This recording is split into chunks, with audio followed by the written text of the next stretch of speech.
الحمدللہ وحدہ والصلاة والسلام علی من لا نبی بعدہ۔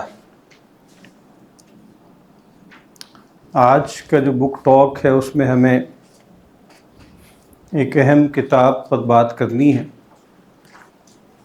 کتاب کا ٹائٹل ہے انٹلیکچوئل انتفاضہ، blueprint for restoring the caliphate. Sheikh Israr Rashid صاحب ہیں جن کی یہ تصنیف ہے۔ تو یہ جو صاحب ہیں شیخ اسرار، یہ برمنگھم میں ہوتے ہیں، ویسے شاید ہیں تو پاکستانی نژاد، اور میرا خیال ہے کہ پوٹھوہاری ہیں اور عالم ہیں اور پختہ عالم ہیں، اور جیسا کہ عالم کو ہونا چاہیے کہ جو ہمارے متون ہیں جن کو علوم نبوت کہا جاتا ہے، ان کے جو متون ہیں ان پر بہت اچھی گہری نظر ہے۔ برصغیر کے بہت بڑے معروف علماء سے انہوں نے تحصیل کی، اس کے بعد پھر یہ سیریا گئے، وہاں پر بہت بڑے بڑے علماء سے انہوں نے استفادہ کیا،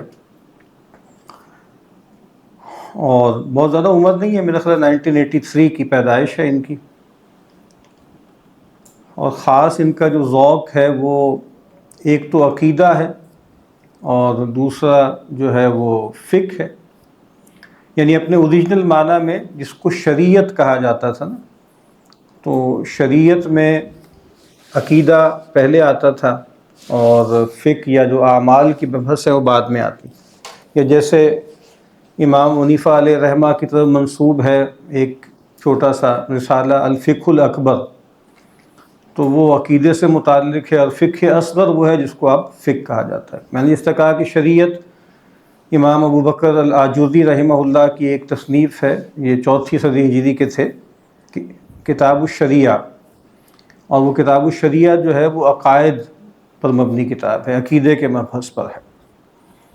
تو بہت سے علمی متون یہ پڑھاتے ہیں وہاں پر، یعنی ویسے آپ کہیں کہ طالب علموں کو بھی پڑھاتے ہیں، اور پھر عمومی جیسے ایک آؤٹ ریچ ہوتی ہے نا، جنرل آڈینس کو بھی، عقیدہ طحاویہ ہے، ام البراہین ہے، جس کو عقیدہ سنوسیہ بھی کہا جاتا ہے، پھر اسی طریقے سے جو معقولی روایت کی چیزیں ہیں، یعنی میر زاہد وغیرہ، ایک بڑے عالم ہیں KPK کے معروف معنی میں جس کو بریلوی مکتب فکر کہا جاتا ہے، شیخ فضل سبحان، ان کے ساتھ بھی ان کی ایک ویڈیو ہے وہاں پر برمنگھم میں ہی، جیسے میر زاہد جو کتاب ہے اس پر بات کر رہے ہیں۔ پھر رسالہ فی علم التوحید امام باجوری کی ہے، پھر عقیدۃ العوام امام مزدوقی، اور بہت سی چند میں نے چیزیں دیکھی ان کی یوٹیوب میں نیچے آتے ہوئے۔ تو ایک تو یہ جیسے ان کا ذوق ہے کہ جو ٹھیٹھ دینی متون ہے نا، ان کو یہ پڑھتے پڑھاتے ہیں۔ دوسرا جو ایک اور ان کا تعارف ہے وہ پولیمیکل ہے، ٹھیک ہے، جیسے مناظرے بھی کرتے ہیں۔ مناظرہ تو ویسے ایک نیگیٹو سا لفظ ہے، لیکن جیسے رد و قرا بھی ہوتی ہے، ردود جس کو کہا جاتا ہے، تو اس میں یعنی مثال کے طور پر جو مسلمان کہلانے والے جو گروہ ہیں، ان کے اندر بھی اگر یہ سمجھتے ہیں کہ جن کے ساتھ اختلاف ہے کچھ عقیدے کا، عمل کا، ان سے بھی ان کی ڈیبیٹس موجود ہیں، یعنی روافظ کے خلاف ان کا بڑا اچھا بیانیہ ہے، اس پر کئی گفتگویں ہیں، بلکہ مناظرے بھی ہیں۔ اسی طریقے سے ایک خاص ان کا رخ جو ہے وہ سلفیت کی طرف ہے۔ یہ بھی پچھلی مرتبہ ہم نے جس کتاب پر بات کی تھی، شیخ عبد القادر الصوفی علیہ رحمہ کی کتاب، تو یہ صاحب ان کی بہت سی باتیں ان سے مستفاد ہیں بہت زیادہ، اور بلکہ یہ جو ان کی ایک کتاب ہے 2023 میں، پرانی کتاب ہے، return of the caliphate, Sheikh doctor عبد القادر الصوفی علیہ رحمہ، تو اس کو ان کی انٹروڈکشن اور اینوٹیشن جو ہے وہ انہوں نے کی، اسرار راشد صاحب نے، 2023۔ تو ان کے ہاں بھی خاص طریقے سے جو ہے وہ جس کو وہابیزم کہا جاتا ہے یا وہابیت کہا جاتا ہے، اس کا رد ہے۔ پھر چونکہ یہ کہتے تو نہیں اپنے آپ کو، یعنی وہ لوگ کہ جو دیوبندی نہیں ہیں تو ان کو بریلوی بھی کہا جاتا ہے، کچھ لوگ جو ہے خیر آبادی بھی کہلاتے ہیں، کیونکہ خیر آبادی اسکول جو ہے وہ معقولی اسکول ہے نا، تو ان کا بھی چونکہ ذوق ہے تو چاہے فرنگی محل ہو، چاہے خیر آباد ہو، چاہے بریلی ہو، چاہے اور بہت سی چیزیں ہوں. تو اسی وجہ سے یعنی دیوبندی حضرات سے بھی ان کے کچھ مناظرے جو ہیں وہ موجود ہیں. اور پھر ایسا نہیں ہے کہ بھئی یہ کوئی بہت زیادہ کوئی ٹرائبلزم کے شکار ہوں، کہ جیسے ہوتا ہے نا کہ یعنی نیشنلزم کیا ہے کہ مائی کنٹری رائٹ اور رانگ. تو ایسے ہی جناب میرا مسلک، میری جماعت، میرا گروہ، میرا فرقہ، مجھے بہر صورت اس کا دفاع کرنا ہے ایک عصبیت کے ساتھ. ایسا نہیں ہے. یعنی یہ چونکہ پختہ عالم ہے اور متبع شریعت ہیں، تو وہاں پر یہ جو بریلوی طبقہ جس کو کہا جاتا ہے یا بریلوی مکتب فکر کہا جاتا ہے، اس کے حوالے سے بھی جو انحرافات سامنے آتے ہیں علماء کے ہاں اور کچھ پیروں کے ہاں، ان کا باقاعدہ وہ پیچھا پکڑتے ہیں اور نوٹس لیتے ہیں اور گفتگو کرتے ہیں اور ڈیبیٹس بھی کرتے ہیں. کچھ عرصے پہلے ان کی بڑی جیسے ہو گئی معاملہ، جیسے یہ جو ہمارے ہاں ایک صاحب ہیں نا، کیا کہلاتے ہیں وہ پیر صاحب جو شف والے بزرگ ہیں، تو وہ بھی چونکہ ہر سال وہاں یاترا کرتے ہیں اور سارا معاملہ ہوتا ہے، تو وہ باقاعدہ پھر وہاں پہنچ گئے اور وہاں انہوں نے گفتگو کرنے کی کوشش کی اور پھر باقاعدہ بہت زور سے رد کیا. اس کی باقاعدہ ویڈیوز بھی موجود ہیں کہ یہ کیا فراڈ لگایا ہوا ہے. اسی طریقے سے اور وہ لوگ جیسے مثال کے طور پہ قادیانیت ہے، وہ تو اسلام کے دائرے سے باہر ہے، ان کے ساتھ بھی کچھ مناظرے کی گفتگو ہے. پھر اور کچھ لوگ جن کے ہاں انحرافات مثال کے طور پہ پائے جاتے ہیں، اس طرح میں نے عرض کیا نا کہ ابھی بلکہ یہ تو 2-3 مہینے پرانی بات ہے، بلکہ 2 مہینے پرانی بات ہے. ابھی علامہ طاہر القادری صاحب انگلینڈ گئے ہوئے تھے اور بہت بڑا اجتماع تھا اور بہت علماء آئے ہوئے تھے وہاں، تو یہ بھی وہاں بیٹھے ہوئے تھے اور بھی لوگ تھے. تو وہاں اس موقع پہ انہوں نے کچھ سوالات لکھے اور پھر گویا اینڈ میں جو صاحبزادہ لخت حسنین صاحب تھے جو ان کے وہاں پہ آپ کہہ لیں کہ ہوسٹ تھے، ان سے کہا کہ بھئی ہمیں اجازت دیں کہ ہم بھی کچھ سوال کر لیں. تو اس سے پہلے بھی چونکہ علامہ طاہر القادری صاحب پاکستان بر صغیر کے بہت بڑے بڑے علماء جن کو بریلوی مکتب فکر کے علماء کہا جاتا ہے، انہوں نے بہت سخت رد کیا، علمی رد کیا. تو انہوں نے پھر سوالات بہت سے اٹھائے اور پھر اس کے آگے پیش بھی کیے. اور پھر اس گفتگو میں بھی چونکہ ان کے ہاں بہت سی ٹینڈنسیز پائی جاتی ہیں، ایک رفظ کا پہلو پایا جاتا ہے، پھر ایک خاص طور پہ ایک جو وائرس ہے جس سے بچنا تقریباً ناممکن ہے، خاص طور پہ ان لوگوں کے لیے کہ جو ڈائسپورا میں رہتے ہیں، یعنی یورپ میں، نارتھ امریکہ وغیرہ میں رہتے ہیں. وہ یہ جو تصور ہے نا کہ مطلب نجات کا تصور اور ویلیڈیٹی آف آل ریلیجنس کا جو آئیڈیا ہے نا، وہ کہیں نہ کہیں پایا جاتا ہے، ان کے یہاں بھی بہت پایا جاتا ہے. تو اس حوالے سے بھی ان کو کنفرنٹ کیا. تو کہنے کا مطلب یہ ہے کہ دیکھیں آپ کسی بھی مسلک سے آپ کا تعلق ہے اور آپ ایک عصبیت پال لیں کہ بھئی یہ صاحب جو ہیں چونکہ انہوں نے ہمارے کسی خاص بزرگ کو یا ہمارے کسی مسلک کے بارے میں کرٹیک کی ہے تو ہمیں ان کی کوئی بات نہیں سننی. ٹھیک ہے، تو یہ رویہ صحیح نہیں ہوتا. اور چونکہ ہمارا تو یہ ذوق ہی نہیں ہے اس طرح کی جو آپ کہہ لیں کہ مسلکی معاملات، اگرچہ یہ سادہ نہیں ہوتے، ان میں سے بہت سے ایسے ہوتے ہیں جن کا تعلق عقیدے سے ہوتا ہے، تو اس کا جو ہے وہ یہ رد کرتے ہیں. پھر ایسا نہیں ہے کہ پھر اس کے علاوہ جو یعنی صہیونیت کے خلاف ان کے بہت بیانات اور برسوں سے ہیں، بہت جرأت سے بات بیان کر رہے ہیں اور بہت زور سے وہ بات کرتے ہیں. اس کتاب میں بھی بہت تذکرہ ہے، القدس الشریف کا بہت تذکرہ اس کے اندر ہے. پھر جو یو کے کی اپنی سیاست ہے اس کے اندر جو کچھ بھی ہو رہا ہے، پھر یہ جو ازمز ہیں، ٹھیک ہے، یعنی آپ سمجھ لیں کیپٹلزم ہے، بینکنگ ہے، ڈیموکریسی ہے، پھر جو ووک کلچر ہے. اچھا اب یہ دیکھیے کہ یہ والا جو پہلو ہے یہ بھی صاف طور پہ محسوس ہوتا ہے کہ یہ بھی شیخ عبد القادر الصوفی کا فیضان ہے. ٹھیک ہے، ان کی کتابوں سے بہت سی چیزیں مستفاد ہیں. خاص طور پہ ہم دیکھیں گے اس کتاب میں خلافت کے حوالے سے جب بات ہوگی تو خاص طور پہ فائنینشیل سسٹم ایک بڑا مسئلہ ہے نا. تو اس میں جیسے آپ دیکھیے گا ان کی کوئی بھی کتاب ہو یا جدید دور میں کوئی بھی آدمی دین کے مہمات پر گفتگو کرے گا، ممکن نہیں ہے کہ اسے مڈرنٹی یا انلائٹنمنٹ یا ویسٹرن سویلائزیشن سے دوچار نہ ہونا پڑے اور اس کے بارے میں کچھ نہ کچھ اس کو بات کرنی پڑے گی، ورنہ ہواؤں خلاؤں میں بات ہو جائے گی. کیونکہ جو ڈائلیکٹک ہے وہ یہی ہے. مجھے اقبال نے کہا تھا نا کہ تارے حریر دو رنگ، تو آپ دیکھیے گا ان کی اس کتاب میں بھی اور کتابوں میں بھی یہ تارے حریر دو رنگ ہیں، ایک سفید دھاگا، ایک کالا دھاگا. ٹھیک ہے، سفید دھاگا جو ہے وہ اس بات ہے اور جو سیاہ دھاگا ہے وہ نفی ہے، اور یہی دین ہے، نفی اس بات، لا الہ الا اللہ ومن یکفر بالطاغوت ویؤمن باللہ. یہ بہت بچگانہ باتیں ہیں کہ اچھی اچھی باتیں کرتے رہیں، میٹھی میٹھی باتیں کرتے رہیں، یک طرفہ طور پہ دین بیان کریں، پازیٹیو باتیں بیان کریں، رد نہ کریں، یہ ہو نہیں سکتا. یہ ہمارے دین کے جیسے پورے نظم کے اندر یہ بات شامل ہے. تو اس کتاب میں بھی آپ دیکھیں گے کہ یہ دونوں باتیں ساتھ ساتھ چلی آ رہی ہیں. یہ جو ایک بہت اہم اس کتاب کا جو موضوع ہے اس لحاظ سے بہت اہم ہے کہ امکان کیا ہے کیلیفیٹ کا، امکان کیا ہے. یعنی خاص طور پر یعنی آپ سمجھ لیں کہ 1989 کے بعد جب برلن وال گر گئی اور اس کے بعد جناب وہ بظاہر دنیا یونی پولر بن گئی اور اینڈ آف ہسٹری کے طبل بجائے گئے، لیکن پھر اسلامک فنڈامنٹلزم کا ہوا کھڑا کر دیا. لیکن جو کچھ بھی ہو، بظاہر ایسا نہیں لگ رہا کہ یہ جو modern capitalist liberal democratic order ہے اس کو ٹرانسینڈ نہیں کیا جا سکتا. یہ بات جیسے طے ہے. اور میں سوچ رہا تھا کہ جیسے ہمارے یہاں علم کلام میں ہے نا 3 اصطلاحات ہیں، ایک وجوب ہے، ایک امکان ہے اور ایک امتناع ہے یا استحالہ ہے. تو یہاں پر بھی اگر آپ اپلائی کریں نا تو ایسے لگتا ہے کہ capitalism, liberal capitalism plus democracy یا فری مارکیٹ آپ کہہ لیں، یہ بنیادی طور پر یہ اب واجب ہے، یعنی اب یہی واجب ہے اور اس کے علاوہ کوئی چیز ممکن نہیں ہے. ٹھیک ہے، اور عالم امکان میں اس کا کوئی جو ہے آپ کہیں صدور نہیں ہو سکتا، اور ممتنع ہے یہ کہ اب آپ اس کو ٹرانسینڈ کر سکیں. انہی دنوں میں نے ایک کتاب پڑھی، بہت اچھی کتاب ہے، 80 صفحے کی کتاب ہے، جس کو بھی شوق ہو ضرور پڑھیں. Capitalist realism. ٹھیک ہے، اصل میں ایک سوشلسٹ ریئلزم تھا، اس کو جیسے انہوں نے کیا. اور اس کا سب ٹائٹل کیا ہے کتاب کا؟ Is there no alternative. Is there no. یہ مارک فشر ایک امریکن تھنکر تھے، بہت جلدی فوت ہو گیا، بلکہ خودکشی سے مرے، 48 ایئرس کی عمر میں چلے گئے. یہ 2009 میں یہ کتاب چھپی. اس کتاب کا جو پہلا چیپٹر ہے اس کا ٹائٹل کیا ہے؟ It is easier to imagine the end of the world than it is to imagine the end of capitalism. یہ ایک جملہ ہے جو ایک سے زیادہ لوگوں کی طرف بھی منسوب ہے. یہ فریڈرک جیمیسن کی طرف بھی منسوب ہے اور یجک کی طرف بھی ہے کہ اس نے کہا کہ بھئی دنیا کا خاتمہ قرین قیاس ہے، کیپٹلزم کا انہدام جیسے ممکن نہیں لگتا.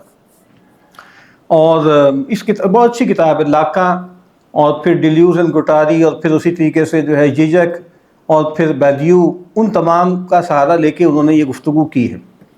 اور یہاں بلکہ میں نے ایلن بیدیو جو بہت مشہور فرینچ تھنکر ہے اور شاید لیونگ تھنکرز میں سب سے سینئر بھی ہے، سب سے زیادہ پروفاؤنڈ بھی ہے، اس کا ایک اقتباس میں نے نقل کیا تھا.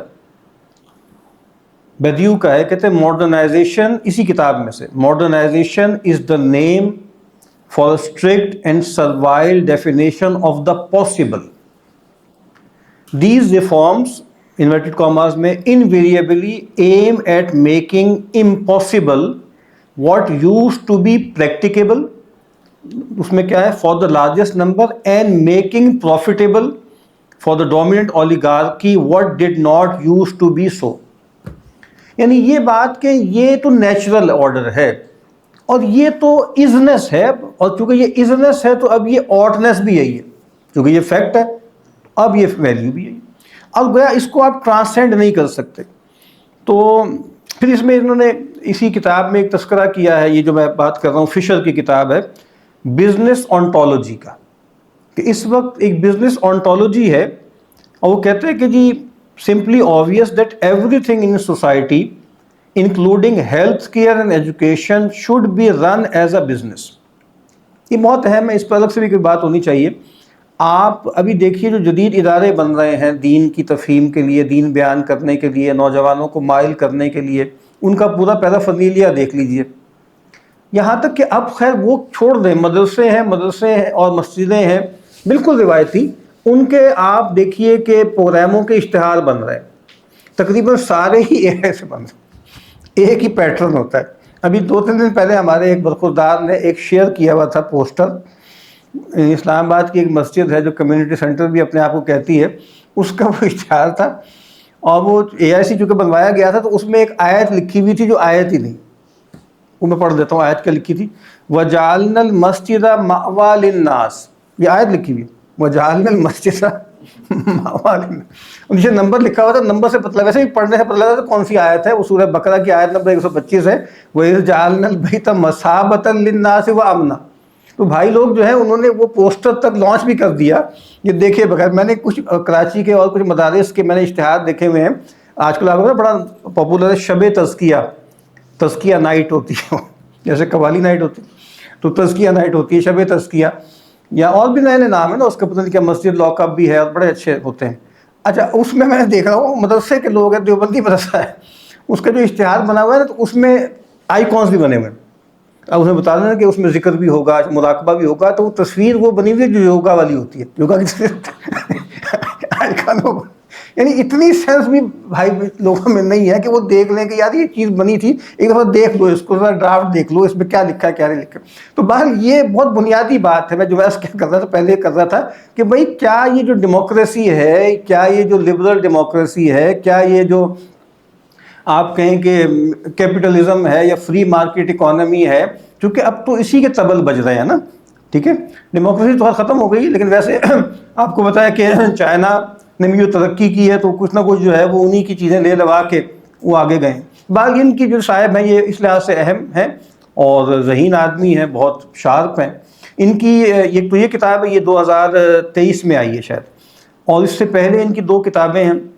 ایک کتاب ہے اسلام آنسرز ایتھیزم، یہ اچھی ضخیم کتاب ہے، یہ 2021 میں چھپی تھی انگلینڈ سے، اور پھر 2024 میں مثلا ہمارے جو شعور والے ہیں شعیب مدنی صاحب، انہوں نے یہاں بھی ری پرنٹ کی ہے، انہوں نے ڈسٹریبیوٹ کیا ہے، 2024 میں یہاں بھی چھپتی، اتنی ضخیم کتاب ہے۔ اور پھر 2022 میں navigating the and of time, یہ بھی بہت اچھی کتاب ہے، مجھے چونکہ اس موضوع سے بھی دلچسپی ہے تو یہ اچھی ضخیم کتاب ہے۔ اس میں انہوں نے اصولی مباحث بھی کیے ہیں، اس کے بعد پھر کچھ احادیث بھی پہ انہوں نے گفتگو بھی کی ہے۔ اور یہ دیکھیے نا کہ یہ جو ایتھیزم والی کتاب ہے، اس میں بھی ان کو آپ کو لگے گا کہ بھئی ایک پروفاؤنڈ علم ہے، عقیدے کا، علم کلام کا، جدید سائنس کا بھی، جدید ازمز کا بھی، اور عام طور پہ ہمارا رد الحاد جو ہو رہا ہے وہ زیادہ تر سائنس کو اس میں پیٹا جا رہا ہے، یعنی ایوولوشن اور یہ وہ کر آ کے ساری باتیں۔ بھائی ایک بہت بڑا مسئلہ شریعت کا ہے، انہوں نے اس کتاب میں خاصا بڑا حصہ شریعت کا ہے، اس کتاب میں بھی اس کو بیان کیا ہے کہ مسئلہ تو لوگوں کو لگ رہا ہے کہ بھئی شریعت جو ہے نا وہ قابل عمل نہیں ہے، قانون اسلامی، فقہ اسلامی وہ جو ہے قابل عمل نہیں ہے، تو بہت سی چیزیں اس سے متعلق ہے نا۔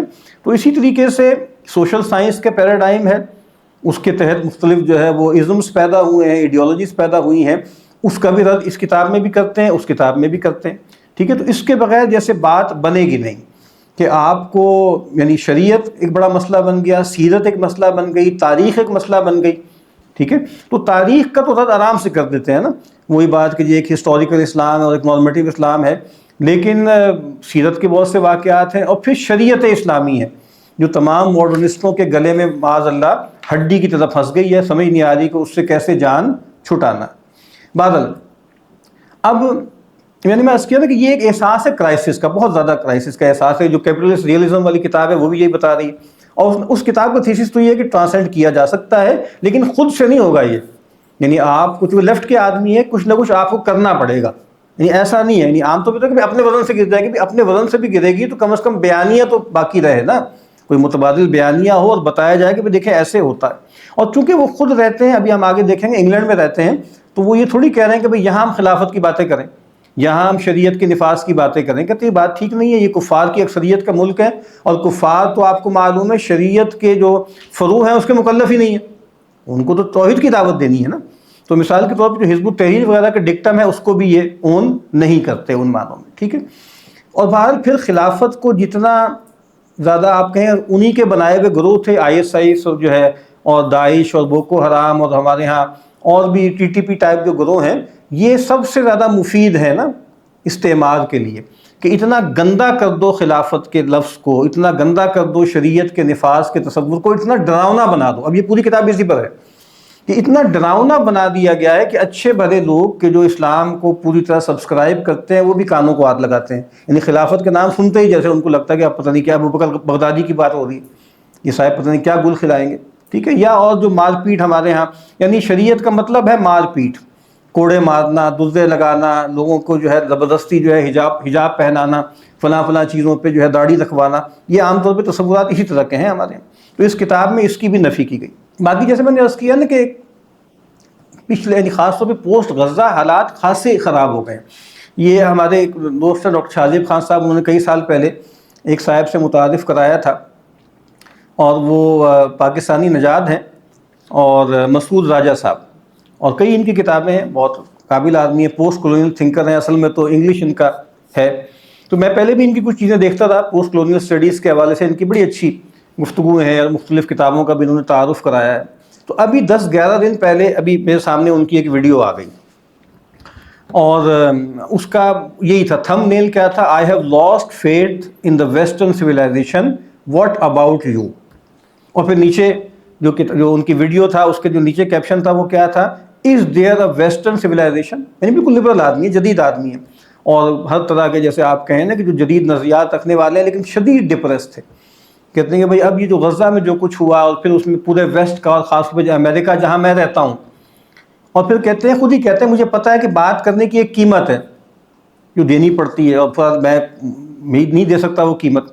مجھے ابھی یاد آ رہا ہے، میں اسد محمد خان صاحب کہ ابھی خاکوں کی کتاب پڑھ رہا تھا تو انہوں نے سلیم احمد صاحب کا ذکر کرتے ہوئے بتایا بہت خوبصورت انداز میں کہ باتوں باتوں میں مجھ سے یہ کہا کہ بھئی دیکھو 2 ہاتھ ہیں نا تمہارے، ایک تمہارا ہاتھ جو ہے دایاں، ایک بایاں ہے. تو جو بایاں ہاتھ ہے نا، بائیں ہاتھ سے سیٹھ کے لیے لکھنا، کمرشل چیزوں کے لیے لکھنا، لیکن دائیں ہاتھ کو پلیوٹ نہ کرنا، اس میں سے اپنا رانجھا راضی کرنا. یہ بڑا مسئلہ ہے. یعنی اس وقت جو ہے لوگ جو ہے ان کو کچھ جو ہے وہ کاروباری زندگی کے لیے لکھنا پڑتا ہے بہت کچھ، اور کچھ ان کو لگتا ہے کہ یار دائیں ہاتھ سے بھی تو کچھ لکھے نا. یعنی ہیبر ماس جیسا آدمی بالکل ایکسپوز ہو گیا، یجک جیسے لوگ، اور کتنے لوگ ہیں کہ جو بالکل ننگے ہو گئے، غزہ نے ان کو ننگا کر دیا. یعنی انلائٹنمنٹ اور جناب ہیومینٹی اور فلاح اور ڈھما بالکل زیرو ہو گئے. معلوم ہو گیا کہ بالکل غلام ہے مارکیٹ کے اور استعمار کے. تو بہرحال یہ بات کہ یعنی یہ جو کتاب ہے یہ بھی دائیں ہاتھ سے لکھی گئی ہے. یعنی یہ اس طرح کی پاپولر کتاب نہیں ہے، پولیٹیکلی کریکٹ کتاب یہ نہیں ہے. ٹھیک ہے. تو وہ مجھے ایسے یجک یاد آ رہا تھا. تو یجک نے ابھی جو ہے وہ جب یہ پوپ صاحب مرے تھے نا اپریل میں، فرانسس، اپریل 25 میں، تو اس نے ایک آرٹیکل لکھا وہ بڑا خوبصورت. اس کا عنوان کیا تھا، the pope is dead, antichrist is alive and kicking. تو مجھے اقبال کا وہ مصرع یاد آ رہا تھا کہ اگرچہ پیر ہے آدم، جواں ہے لات و منات. اور بالکل یہ بات جو اقبال کا مصرع ہے کہ مصطفیٰ نایاب ارزاں بو جہل، ارزاں بو جہل. اسی نے ابھی اپریل میں، اپریل 26 میں ایک آرٹیکل ہے، میں ویسے ہی بتا رہا ہوں تاکہ جن لوگوں کو شوق ہو تو دیکھ لیں. وہ آرٹیکل کا نام کیا ہے، who is the antichrist today. یجک لکھ رہا ہے، اور کالم کے بعد کیا ہے، techno feudal masters controlling the entire space of social interaction. یہ کوئی مولوی صاحب نہیں کہہ رہے کہ سب سے بڑا دجل کیا ہے، سب سے بڑے دجال کون ہے، یہ ایلون مسک صاحب ہے، یہ زکربرگ صاحب ہے. ٹھیک ہے، یہ صاحب ہے جو آپ سب سے بڑے، یعنی کیا شاید پہلے کون سے بن گئے، یہ ہیں ٹریلینر بن گئے. چلو اچھا ہو گیا. تو یہ صاحب ہیں. یعنی انہوں نے کہا کہ یہ اصل میں اینٹائی کرائسٹ یہی بزرگ ہیں جن کا ذکر ہو رہا ہے. تو بعد یہ جو کتاب ہے انہوں نے خود ایک گفتگو میں کہا ہے کہ جیسے احکام سلطانیہ امام ماوردی کی کتاب ہے نا، تو آپ سمجھ لیں کہ جدید دور میں اگر اس طرح کی کتاب لکھی جائے گی تو گویا اس کی شکل یہ ہوگی. ظاہر بات ہے وہ تو بہت بڑی کتاب ہے، یہ تو انہوں نے اشارات اس میں کیے ہیں. جیسے آج بھی کہا جاتا ہے نا کہ عقیدہ طحاویہ ہو یا شرح عقائد ہو، تو آج اس کی شرح لکھنے کی ضرورت ہے، جدید شرح، کہ بھئی آج کے دور میں اب جو جدید مسائل ہیں ان کو یہ پرانے ٹیکسٹ کیسے ایڈریس کرتے ہیں. تو ایک بڑا سوال یہ ہے کہ پولیٹیکل تھیوری آپ کی کیا ہے. ٹھیک ہے. اور ایک سوال ہے نا کہ بھئی 7th سینچری عربیہ میں جو چیزیں مینیفیسٹ ہوئیں وہ 21st سینچری یورپ میں اور امریکہ میں اور فرسٹ ورلڈ میں کیسے اپلیکیبل ہیں. اور پھر بنیادی موضوع کیا ہے کہ اسلامی شریعت اور اس کا سیاسی نظم اور خاص طور پر معیشت، تو اس کی یہ بات کرتے ہیں.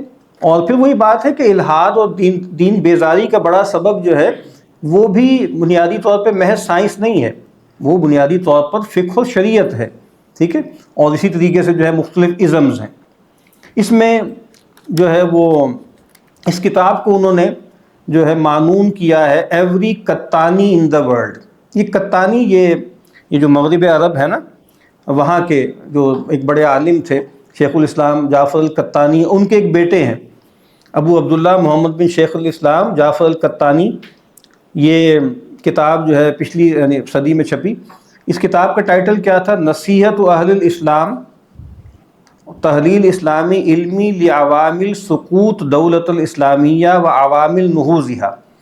کہ اس زمانے میں ایک بڑے عالم تھے، صوفی تھے، انہوں نے کتاب لکھی کہ بھئی دولت الاسلامیہ جو ہے وہ ساقط ہو گئی، تو کیا عوامل تھے، اور دوبارہ سے اگر رینیساں کرنا ہے، دوبارہ سے جو ہے ہم نے اس کو زندہ کرنا ہے، اویکننگ ہونی ہے، تو اس کا طریقہ کیا ہے. تو اسی نسبت سے انہوں نے وہ ان کے نام کی ہے، بڑے عالم تھے.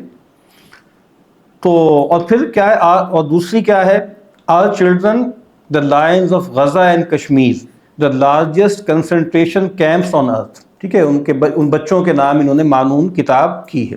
یہ بھی ایک جرأت کی بات ہے کہ برمنگھم میں رہ کر ایک کتاب لکھنا اور اس کو اس طرح مانون کرنا. اب میں بالکل شروع میں جو بنیادی مقدمہ ہے وہ میں پڑھ دیتا ہوں.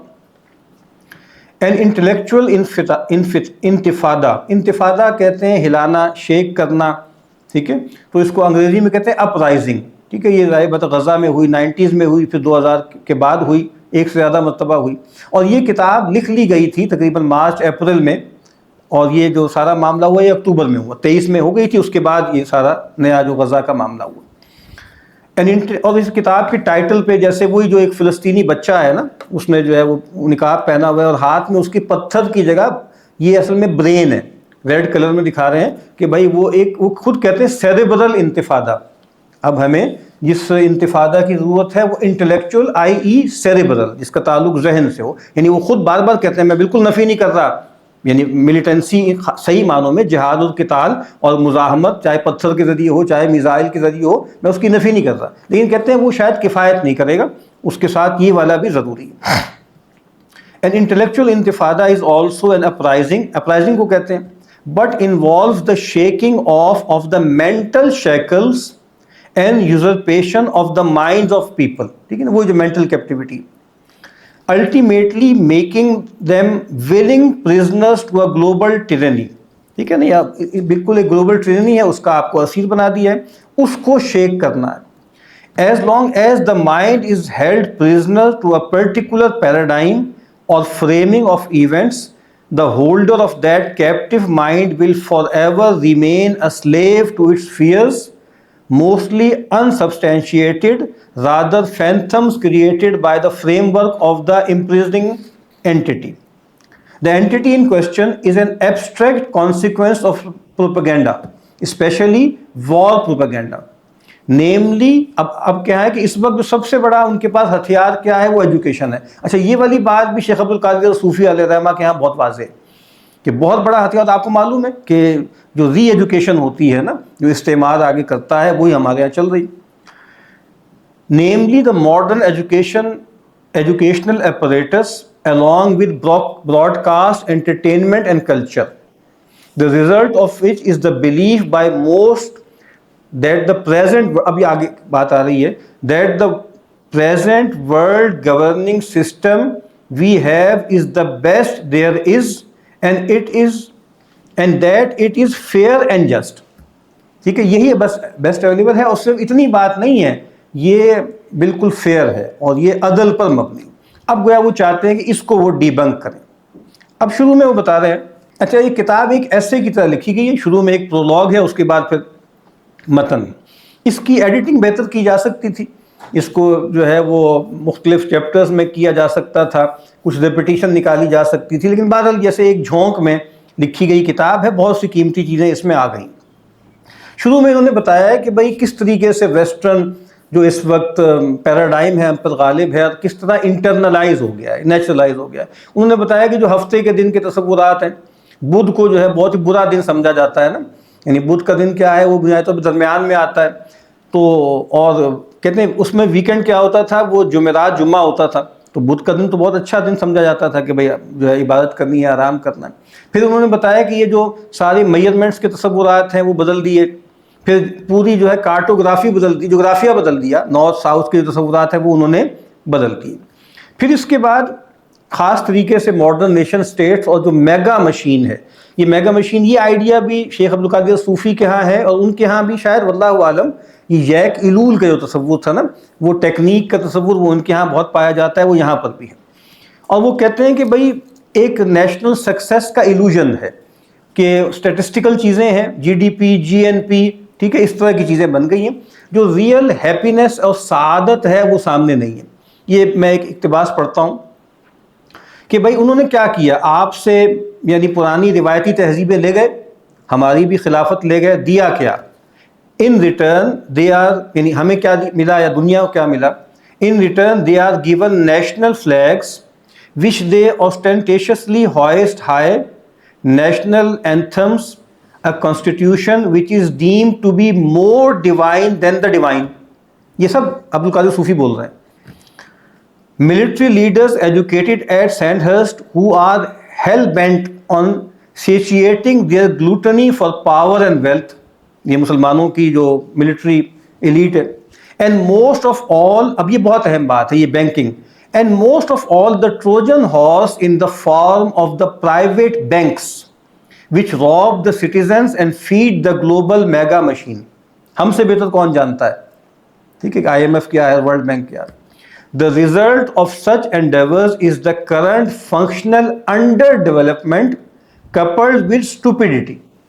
بھائی اگر آپ ذلیل ہوئے پڑے ہیں اور جس سبب سے ذلیل ہوئے ہیں, تو میر نے کہا تھا نا کہ ہم پتہ نہیں کیا فقیر ہوئے ہیں انہی کی دولت سے, یہ جو مغ بچے ہیں نا دہلی کے, انہی کی وجہ سے تو ہم ہوئے ہیں. تو اب جن کی وجہ سے ہوئے ہیں وہیں سے مداوع سمجھتے ہیں, وہیں سے سمجھتے ہیں کہ ہمیں تریاق ملے گا.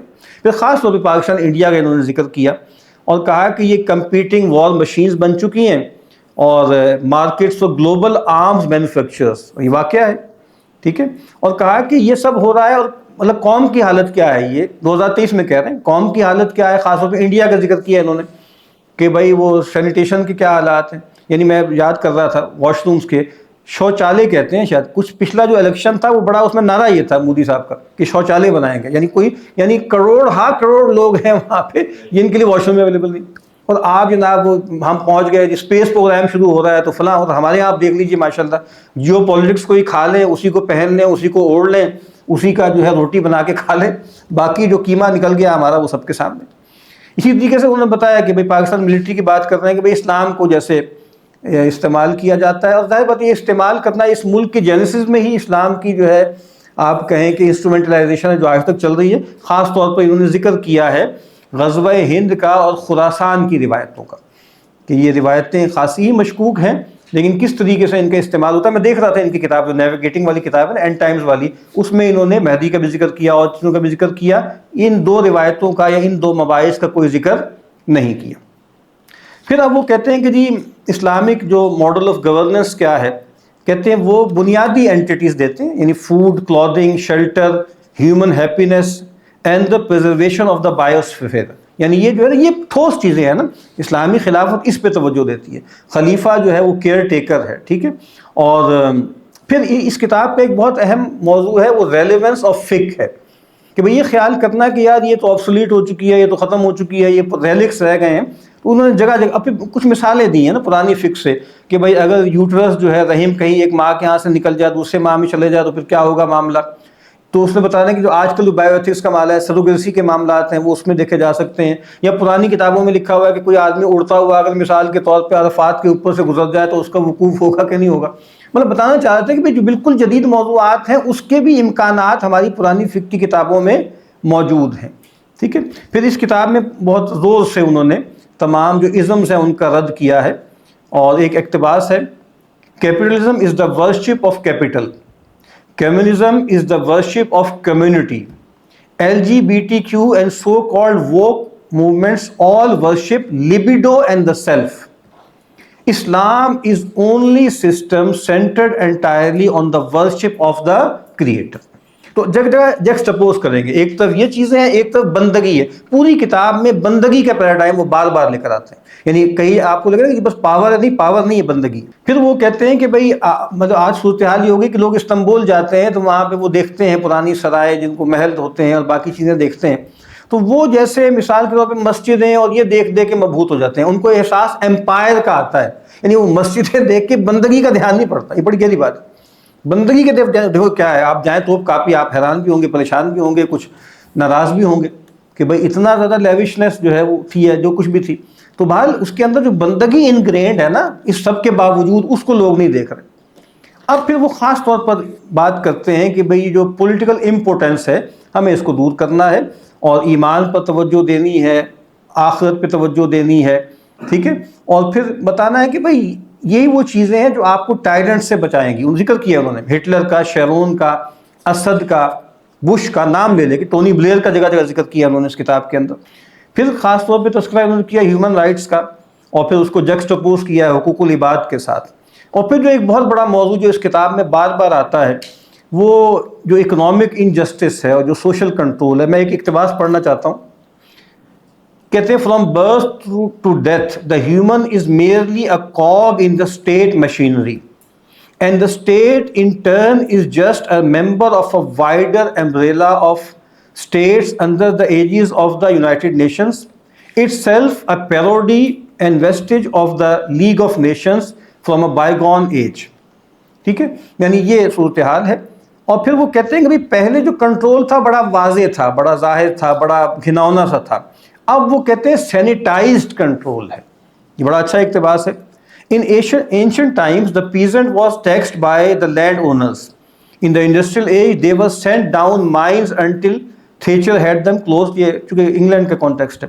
Today, however, we have a more sanitized, ٹھیک ہے، sanitized Tavistock Institute type of control by which the tax-paying materialist consumer lives for his satellite dish television set, smartphone and proclaiming designer clothes with names of people like Calvin Klein printed on them. تو کہا کہ یہ جو سب کچھ ہے نا، یہ کنزیومرازم، یہ کہتے ہیں یہ سینیٹائزڈ کنٹرول ہے. چاہے اس میں ٹیکنالوجی بھی ہے اور اس میں باقی چیزیں بھی، لائف سٹائل بھی آ گیا.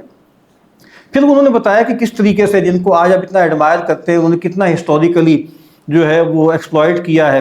آئرش پوٹیٹو فیمن کا ذکر کیا ہے، برٹش جو ہے وہ کے دور میں جو بنگال میں فیمن آیا تھا اس کا ذکر کیا ہے.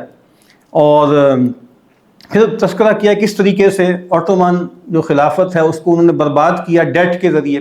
وہ ان کی کتاب میں بھی اس کا تذکرہ تھا.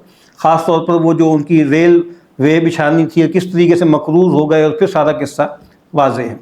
پھر یہاں خاص طور پر وہ کہتے ہیں کہ اسلام میں بھی اجازت ہے کھلی تجارت کی، لیکن بہت سی ایسی چیزیں ہیں جو منع کی گئی ہیں. مثال کے طور پر ٹیکس ناروا نہیں ہے، سود نہیں ہے، ادخار نہیں ہے، وغیرہ وغیرہ. پھر ایک چونکہ یہ میں نے عرض کیا نا کہ یہ معقولی بھی ہیں، تو انہوں نے ایک بحث اٹھائی ہے تکلیف کی. آج کل آپ کو سب سے بڑا مسئلہ فلسفے میں ہمیشہ سے رہا ہے، سوشل سائنس میں بھی ہمیشہ سے یہ رہا ہے کہ ہیومن ایجنسی ہے کہ نہیں ہے، یعنی structure system versus human agency. اس کا اس بات کیا، تکلیف کا ذکر کیا. ٹھیک ہے، انسان جو ہے وہ مکلف ہے، اور یہ ٹھیک ہے کہ چاہے زمان و مکان ہو، چاہے انسانی طاقت اور صحیح اور انسان کی صلاحیتیں ہوں، سب اللہ نے دی ہیں، لیکن انسان کی تکلیف ختم نہیں ہوتی. اکاؤنٹیبل ہے، پھر بتاتے ہیں کہ ہر آدمی اپنے اپنے انداز سے اکاؤنٹیبل ہے. پھر بتاتے ہیں جتنا بڑا ہے وہ اتنا اکاؤنٹیبل ہے، اور خلیفہ جو ہے پولیٹیکلی سب سے زیادہ اکاؤنٹیبل. ٹھیک ہے، اور پھر عقل کا تذکرہ کرتے ہیں کہ بھئی عقل کا کام کیا ہے؟ عقل کا کام باندھنا ہے. عقل جو ہے وہ کنسٹرینٹس لگاتی ہے، ریسٹرینٹ کرتی ہے. پھر ایک بہت یعنی مباحث اس کے اندر آتے ہیں کلام کے بھی نا، کہ ایک جو غلطی ہوئی ہے جدید فلسفے میں وہ کیا ہے کہ تصور اور تعقل میں معاملہ گڑبڑ کرتی ہے. تصور کیا ہے؟ Merely conceptualising that something exist.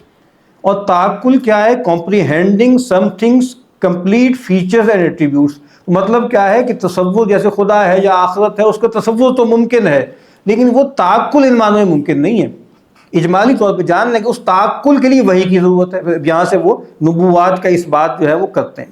اچھا، اس کے بعد جو ہے وہ یہ ہے کہ بھئی خلیفہ کو کیا کرنا ہوتا ہے. خلیفہ بنیادی طور پر جیسے گارڈین بھی ہے. پھر انہوں نے بہت اچھے انداز میں بیان کیا ہے کہ زمین سے ہمارا تعلق کیسا ہے. یہ جو سارا تصور ہے اینتھروپوسین کا، یا جو کچھ اب ہم زمین کے ساتھ کر رہے ہیں، اس کا رد کیا ہے، اور کہا کہ ہم تو بنی آدم ہیں، کلکم بنی آدم و آدم من تراب. اور پھر کہا کہ ہماری تو عبادات میں بھی ہم زمین سے متعلق رہتے ہیں. ٹھیک ہے، تو مثال کے طور پانی ہے تو وہ بھی زمین سے آیا ہے. پھر مسواک کرنی ہے تو وہ ایک درخت سے نکلی ہے.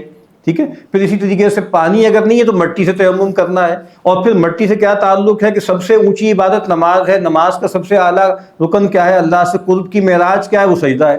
تو بڑے خوبصورتی سے انہوں نے کہ بھئی ہمارا تو تعلق اتنا زیادہ اس انوائرمنٹ سے ہے، ہم کیسے ایلینیٹڈ ہو سکتے ہیں. یعنی وہی جو بار بار ہم یہاں پہ کہتے رہتے ہیں نا کہ جو ہائیڈگر نے کہا کہ ایک ریسورس کے طور پہ اسٹینڈنگ دیر، اس کو دیکھنا، کائنات کو بندہ مومن ایسے نہیں دیکھتا. پھر اسی طریقے سے انسان کے دو جو معاملات ہیں، روح اور عقل، اس کا تذکرہ کیا ہے. پھر آگے اب وہ بتاتے ہیں کہ اسلامی شریعت میں جیسے وہ جو کہا گیا نا، امام شاطبی نے بھی بیان کیا اور لوگوں نے بیان کیا کہ مقاصد شریعت، اس کا ذکر کیا. ٹھیک ہے، کہ بھئی حفظ دین یا ایمان ہے، پھر حفظ جان ہے، پھر حفظ عقل ہے، پھر حفظ نسب ہے اور نسل ہے، اور پھر حفظ جو ہے وہ مال ہے. اور بتایا کہ ان میں ہائرارکی بھی یہی والی ہے. پھر وہ بتاتے ہیں مثال کے طور پر کہ جیسے اس میں ایک ترجیح دی جاتی ہے. اور وہ جو ایک فقہی ٹرمز ہے نا، اصول فقہ میں آتا ہے کہ بھائی یہ مثال کے طور پہ ضروریات ہیں، یہ حاجیات ہیں، یہ تحسینیات ہیں. اب یہ بالکل کلاسیکل جو ہے گفتگو کر رہے ہیں. پھر اس کے بعد وہ مسئلہ کا ذکر کرتے ہیں، مسائل مرسلہ کا ذکر کرتے ہیں، ٹھیک ہے. لیکن وہ بتاتے ہیں کہ مسائل مرسلہ جو بھی ہوں گے وہ قرآن و سنت اور اجماع اور قیاس کے خلاف نہیں ہو سکتے، کیونکہ آپ کو پتہ نا کہ مقاصد شریعت ہو یا مسائل مرسلہ ہو، اس کا ابیوز بہت ہو رہا ہے، ٹھیک ہے، پرمیسیبلٹی کے لیے. اس کا انہوں نے رد کیا. پھر اس کے بعد انہوں نے بتایا کہ استصلاح کی بہت سی مثالیں. سیدنا عمر نے دیوان اختیار کر لیا تھا، سیدنا عمر بن عبدالعزیز نے جگہ جگہ چوکیاں بنا دی تھیں، ٹھیک ہے، بیت المال سے تو گویا. اور اس میں بھی آپ دیکھیے کہ انہوں نے دیوان فارسیوں سے لیا تھا. تو جدید چیزیں جو بھی ایسی ہوں جو ہمارے پورے شریعت کے مقاصد کے ساتھ کنڈیوسو ہو تو ان کو لیا جا سکتا ہے. اسی حوالے سے انہوں نے کہا کہ جو بیکورڈنیس کی متھ ہے اس کو انہوں نے توڑا ہے. اور پھر بتایا کہ جو پروپیگنڈا بہت ہوا ہے نا مغرب کا، اور ذکر کیا انہوں نے کہ ایڈورڈ برنیز سے شروع نہیں ہوا یہ پروپیگنڈا، جو کہ بھانجا تھا شاید اس کا اپنا فرائیڈ کا، بلکہ اس سے بہت پہلے چل رہا ہے. اور شروع سے آپ دیکھ لیں کروسیڈ سے اس سے پہلے کیسا پروپیگنڈا مسلمانوں کے خلاف جو ہے وہ کیا گیا. اسی میں بھی جیسے جو ٹیکنیک کتاب ہے، ٹیکنالوجیکل سوسائٹی ہے، ایسے ہی پروپیگنڈا بھی بہت اچھی کتاب ہے ایلول کی.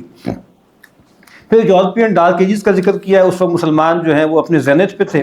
پھر بتا رہے ہیں کہ کروسیڈ کے ذریعے مسلمانوں سے ان کا جو ہے واسطہ پڑا، اور ایک انٹلیکچوئل ایمبیولنس پیدا ہوئی یورپینس کے اندر یا کرسچنس کے اندر مسلمانوں کے لیے، یعنی اٹریکشن بھی اور ریپلشن بھی، دونوں چیزیں ساتھ ساتھ پیدا ہوئیں. اور پھر وہ لیکن ہوا کیا کہ اس کے نتیجے میں ایک سیکولر شفٹ آ گئی. اب میں اقتباس پڑھ رہا ہوں، کہتے following the Renaissance came the Protestant Reformation and then a much wanted scientific revolution which essentially severed the divine from the discourse, placing prime importance to the human alone secular humanism. According to Europeans, the term, اب یہاں پر تضاد بھی بیان کر رہے ہیں. According to Europeans, the term human, however, was reserved solely for those bearing white skin, and gradually a racial hierarchy was developed to support this. پورا وہ سارا تصور ہے، اور اس میں جو ہے وہ باقی بہت سی چیزیں اس میں آ جاتی ہیں. اب وہ کہتے ہیں کہ پھر کروسیڈز آئے لیکن کروسیڈز ناکام ہو گئے. تو جس چیز میں کروسیڈز ناکام ہو گئے اس میں جو ماڈرن یورپین امپیریلزم کامیاب ہو گیا، یعنی وہ جو ظاہر کالونائزیشن کا پورا عمل جو ہے وہ ہوا ہے. اور اس میں مسلمان جو ہیں وہ ان کو بالکل زیر نگی کر دیا گیا. یہاں لارڈ کرومر کا ایک اقتباس نقل کیا ہے 1908 کا. England was prepared to grant political freedom to all her colonial possessions as soon as a generation of intellectuals and politicians imbued through English education with the ideals of English culture was ready to take over. بات واضح ہو گئی، وہی بات جو میکالے نے کہی وہ Cromer نے کہی. But under no circumstances would the British government for a single moment tolerate an independent Islamic state. یعنی وہ آپ اپنا بنا کے چھوڑا انہوں نے، اور وہ سارے معاملات ہو گئے. اور پھر گویا وہ نیشن سٹیٹ پیدا کی، اور ایک سنگل دولہ تھی نا، دولہ کہہ رہے ہیں جو خلافت تھی اس کو ختم کر دیا، ایک آرگینک چیز تھی. اور پھر اس کو جو ہے وہ، اور وہاں پہ کیا تھا، بس شہادہ، کلمہ شہادت اور ایک پروانہ راہداری کافی تھا. ایک ملک سے دوسرے ملک تو تھے ہی نہیں، یہاں سے وہاں پوری دنیا میں آپ گھوم جاتے تھے. لیکن اب کیا کر دیا، آپ آرٹیفیشل بارڈرز ہیں، فلیگز ہیں، مرسنری آرمیز ہیں، ٹھیک ہے، وہ پیدا کر دی. پھر اس کے بعد ری اسکولنگ پروگرامز ہیں، وہاں اس کا تذکرہ کیا ہے. پھر انہوں نے، اب دیکھیں نا یہ ساری چیزیں اس میں آئیں گی. جو ریفارمیشن تھی، مسلم ریفارمیشن، اس کا رد کیا ہے. اور اس میں خاص طور پہ انہوں نے جمال الدین افغانی کا ذکر کیا ہے، محمد عبدہ کا ذکر کیا ہے، ٹھیک ہے. اور پھر انہوں نے کہا ہے کہ یہ پروٹیسٹنٹ پیراڈائم ہے، وہی جس کو پروٹیسٹنٹ اسلام کہتے ہیں. یہاں پر ریفارمسٹوں کے بارے میں ایک بہت اچھا اقتباس ہے. These reformists sought to emulate their neighbors at whatever cost.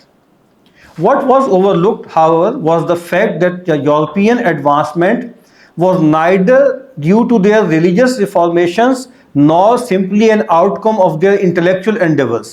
اب یہ بہت اہم جملہ ہے. But rather was a direct result of their pillaging of lands, holding generations of knowledge and scholastic traditions therein. To this day, proofs of manuscripts acquired from Muslim lands are displayed in the British Library. جو ہم بار بار کہتے ہیں کہ بھائی ان کی ذہانت بھی تھی، ان کی محنت بھی تھی، کوئی شک نہیں ہے. صدیوں کی محنت بھی ہے، دماغ بھی بڑا ہے، لیکن ان کی اسینڈنس میں ایک بہت بڑا سبب جو ہے وہ یہ پلنڈرنگ ہے اور بہت زیادہ لوٹ مار ہے اور ساری چیزیں ہیں۔ پھر اس کے بعد انہوں نے اسی جو مدرسہ عقلانیہ ہے اس کا رد کیا ہے کہ جمال الدین افغانی اور محمد عبدو سے بات شروع ہوئی۔ اب دیکھیں یہاں صحیح جگہ سے انہوں نے بات پکڑی ہے کہ ان کا اصل مسئلہ کیا ہے، رد تقلید اور رد اجماع۔ ان لوگوں نے یہ کام کیا جو آج تک ہم بار بار کہتے ہیں، ماڈرنسٹ ہوں، ریوائولسٹ ہوں، ریفارمسٹ ہوں، ان تینوں میں کہیں نہ کہیں یہ مسئلہ آپ کو نظر آ جائے گا۔ رد اجماع تو اتنا نہیں، لیکن رد تقلید بہت ہے، اور رد تاریخ تو ہے ہی۔ رد تاریخ جس میں سلاطین کا بھی انکار ہے اور علوم نبوت کا بھی انکار ہے، فقہ کی روایت کا بھی انکار ہے، کلام کی روایت کا بھی انکار ہے، تصوف کا بھی انکار ہے۔ پھر اس کے بعد وہ بتاتے ہیں کہ یہاں پر بہت اس کے ذریعے کیا ہوا، یہ جو جدیدیت آئی ہے، معجزات کا انکار کیا گیا، کرامات اولیاء کا انکار کیا گیا، اور پھر آپ کو پتہ ہے کہ اس کے ان کو انڈورسمنٹ جو ہے وہ مل گئی، مصطفیٰ مراغی سے بھی مل گئی، نزول مسیح کا انکار کر دیا انہوں نے، اور بہت سی چیزیں جو ہیں آپ کو مل گئی۔ پھر انہوں نے خاص طور پہ کیونکہ کلام پر بحث کر رہے ہیں تو انہوں نے کہا کہ بھئی ایک بڑی غلطی لگ گئی لوگوں کو، اور وہ کیا ہے، ایک حکم العقل ہوتی ہے اور ایک حکم العادہ ہوتی ہے۔ حکم العادہ وہ ہے جس کو ہم فزیکل لاز کہتے ہیں، یعنی آپ دیکھیں نا، ایک چیز ہوتی ہے فزیکل امپاسبلٹی اور ایک ہوتی ہے بالکل آپ کہیں کہ اس کو ہم کیا بولتے ہیں کہ لاجیکل امپاسبلٹی۔ تو مطلب یہ ہے کہ انہوں نے یعنی ایک تو امپاسبل 2+2 4 ہی ہوگا، ٹھیک ہے، اور جزء اور کل کے تصورات کا غلطی یہ ہو گئی کہ جب انہوں نے یہ دیکھا نا کہ بھئی یہاں پر تبدیلی نہیں ہو سکتی تو انہوں نے اس کا بھی انکار کر دیا، یعنی وہ سارے معجزات کا اس کا، تو کہا کہ یہ ایک بڑی غلطی ہے، بہت اہم مبحث ہے جس کو شوق ہو بس اختصار سے انہوں نے بیان یہاں پر کیا ہے۔ پھر انہوں نے بتایا کہ اسی سب کا نتیجہ ہے معجزات وغیرہ کا انکار، رفع جو ہے نزول مسیح کا انکار، جس کا قادیانیت نے فائدہ اٹھایا، غلام احمد قادیانی نے سارے معاملات جو ہیں وہاں پر کیے، ٹھیک ہے۔ اور پھر اس کے بعد جو ہے وہ کہتے ہیں کہ ٹریڈیشنل جو ہے وہ دفاع بھی کیا گیا۔ پھر کہتے ہیں ایک سلپری سلوپ ہے یہ مسئلہ وغیرہ کی نا، اور پھر خاص طور پہ تذکرہ کیا بہت تفصیل سے سیدنا عمر رضی اللہ تعالیٰ عنہ کے دور میں، وہ جس کو انہوں نے لکھا ہے ایئر آف ایشز، عام الزمادہ بولتے ہیں اس کو، یعنی وہ کیا تھا، قحط تھا نا بہت زیادہ، تو انہوں نے جو ہے وہ قطع ید کی جو سزا تھی اس کو موقوف کر دیا۔ یہ آپ کو دیکھیے ماڈرنسٹوں کا یہ بالکل ایک پیٹنٹ قسم کی مثال ہے، اور اس کو سامنے رکھ کے پوری شریعت کو وہ منسوخ کرنے کی باتیں کرتے ہیں۔ تفصیل سے انہوں نے بتایا کہ ایسا کچھ بھی نہیں تھا، یعنی جو حدود ہیں ان کی اپلائی کرنے کی کچھ شرائط ہوتی ہیں، وہ شرائط پوری ہوں گی تو وہ اپلائی ہوں گی ورنہ نہیں ہوگی، یعنی وہ شرائط ہی پوری نہیں ہوتی۔ وہ تفصیل سے انہوں نے بتایا کہ مبحث اصل میں کیا تھا، اس کا ابیوز آپ نہ کریں، ٹھیک ہے۔ پھر وہ کہتے ہیں کہ یہ جو ایک تصور ہے نا کہ بھئی اجماع ممکن نہیں ہے، یہ بھی آپ کو پتا ہے ماڈرنسٹوں نے ایک بات کی ہے نا، امپاسبلٹی آف اجماع، کہتے ہیں وہ یہ سمجھتے ہیں کہ تمام مسلمانوں کا اجماع، تمام مسلمانوں کو تو ہوتا بھی نہیں، تمام علماء کے بھی نہیں ہوتا، وہ علماء جو مجتہد کے درجے کے ہوتے ہیں ان کا اجماع ہوتا ہے، وہ ہمیشہ تھوڑے ہوتے ہیں۔ تو کہتے ہیں کہ یہ جو آپ کہتے ہیں امکان اجماع نہیں، آج بھی کونسلز موجود ہیں نا، جدہ میں بھی ہے، انڈیا میں بھی ہے، ٹھیک ہے، تو وہاں پر علماء، بڑے بڑے علماء آتے ہیں، وہ علماء کافی ہیں، 25-30 لوگ کافی ہیں، وہ 40 لوگ کافی ہیں آج بھی امت کی طرف سے، اور ان کی بات سنی جاتی ہے، لوگ مانتے ہیں۔ پھر وہ ایک اور بہت اچھی انہوں نے مثال دی، جو چیزیں ہمارے یہاں آئی ہوئی ہیں لیکن انہوں نے جیسے انگریزی زبان میں ایک عام ریڈر کے لیے جمع کر دی۔ انہوں نے کہا کہ یہ جو تصور ہے کہ بھئی یہ اصول کیا ہے، آپ کیوں کہہ رہے ہیں، انہوں نے کہا بھئی دیکھیں ایک دور ہوتا ہے فارمیٹیو پیریڈ، جیسے انہوں نے مثال دی صرف و نحو کی، قواعد لغویہ کی، ایک دور میں فارمولیٹ ہو گئے نا، اب اس کی اپلیکیشن ہوگی اور کچھ جگہوں میں کچھ نئی چیزیں آ جائیں گی۔ تو اسی طریقے سے اصول فقہ، اصول جو ہے آپ ترجیح کہہ لیں، اور جو ہے احکام استنباط کرنے کے اصول متعین ہو چکے ہیں، جیسے تصحیح و تضعیف حدیث ہے نا، اس کے اصول متعین ہو چکے ہیں۔ کیا آج نہیں ہو سکتی؟ بالکل ہو سکتی، یعنی امام دارقطنی علیہ رحمہ سے لے کے امام البانی علیہ رحمہ تک نقد کیا گیا ہے نا، بخاری تک پہ بھی کیا گیا ہے، لیکن وہ چیزیں تو طے ہو جاتی ہیں نا، یا وہ چیزیں طے ہو جاتی ہیں پھر وہ فکس ہو جاتی ہیں۔ اور پھر انہوں نے رد کیا اس بات کا کہ بھئی جو اجتہاد کہتے ہیں کہ بھئی اس کا دروازہ بند ہو گیا، ایسا کچھ بھی نہیں ہوا، ہر دور میں جو ہے وہ اجتہاد ہوتا رہا۔ پھر اس کے بعد وہ کہتے ہیں کہ بھئی جو شریعت ہے اس میں سماحت ہے، نہ تو اتنی سختی ہے جیسے تورات میں ہو گئی تھی کہ ماننے والوں میں ہو گئی تھی، نہ ہی اتنی اوپننیس ہے جیسے انجیل کے ماننے والوں میں ہو گئی۔ اور پھر انہوں نے مثالیں دی ہیں کہ پیغمبر صلی اللہ علیہ وسلم نے بھی لوگوں کی اس طرح کی جو فہم کا فرق ہے نا اس کا قبول کیا ہے۔ بنو قریظہ والی روایت لا یصلین احدکم، وہ انہوں نے بیان کی ہے۔ پھر کہا کہ کچھ چیزیں جو ہوتی ہیں ایکسیپٹیبل رینج کی ہوتی ہیں، کچھ نہیں ہوتی، یعنی مثال کے طور پہ ایک صاحب نے جو ہے وہ کہیں جنگ میں تھے، اس کا بیان کیا انہوں نے کہ بھائی ان کو جو ہے وہ آپ کہیں کہ حدث اکبر لاحق ہو گیا، جنابت لاحق ہو گئی، تو کسی نے کہا کہ بھائی نہیں، وہ اگر تیمم وغیرہ ہوتا ہے وہ تو پھر وضو کے لیے ہوتا ہے، قائم مقام اس کے لیے تو ہوتا. بیمار تھے، وہ نہا لیے اور نہا کے وہ رخصت ہو گیا اللہ کے پاس اس شدت میں. تو اللہ کے نبی نے کیا کہا؟ قتلوہ قتلہ اللہ، کہ مار ڈالا تم نے اس آدمی کو. اور پھر کہا کیوں نہیں سوال کر لیا تھا؟ انما شفاء العی السوال، کہ بھائی سوال کر کے مسئلہ حل کر لیتے، پھر بغیر دیت دلوائی گئی.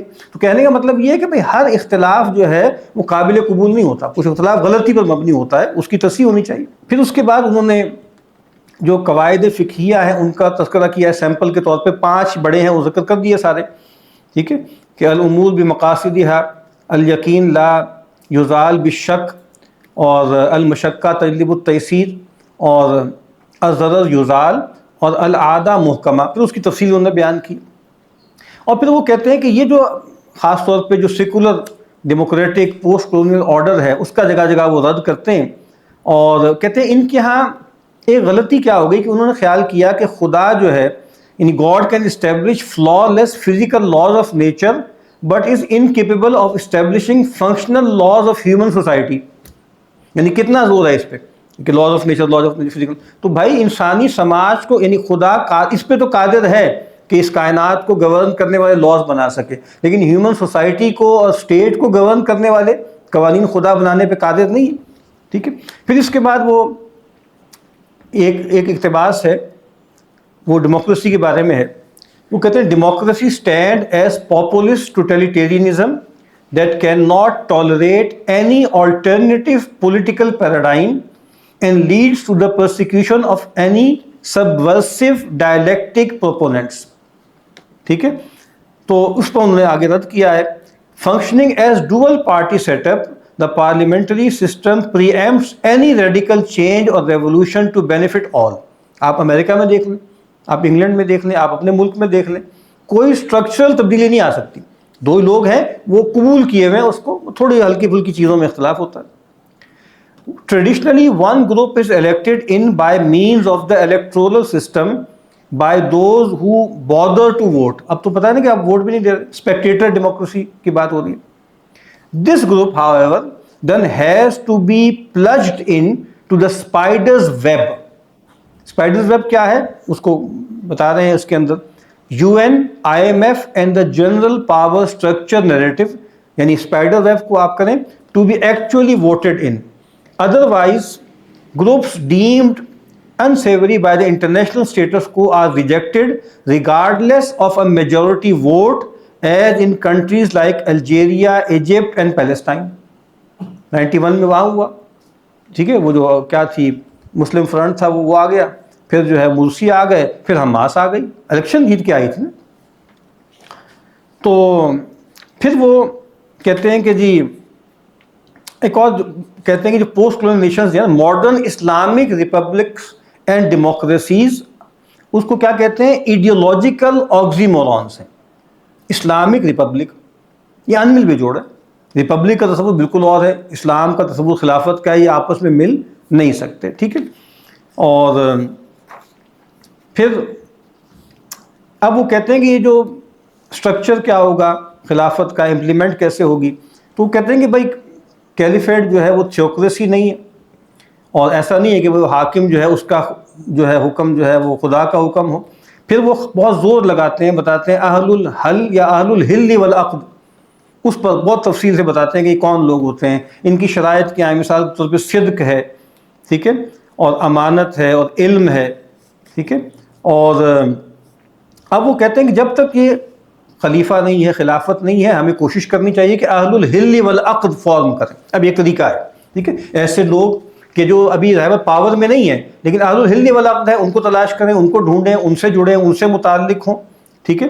اور پھر وہ ایک بہت اہم بات کرتے ہیں کہ یہ جو کیلف ہوتا ہے نا، he must be a publicly known figure.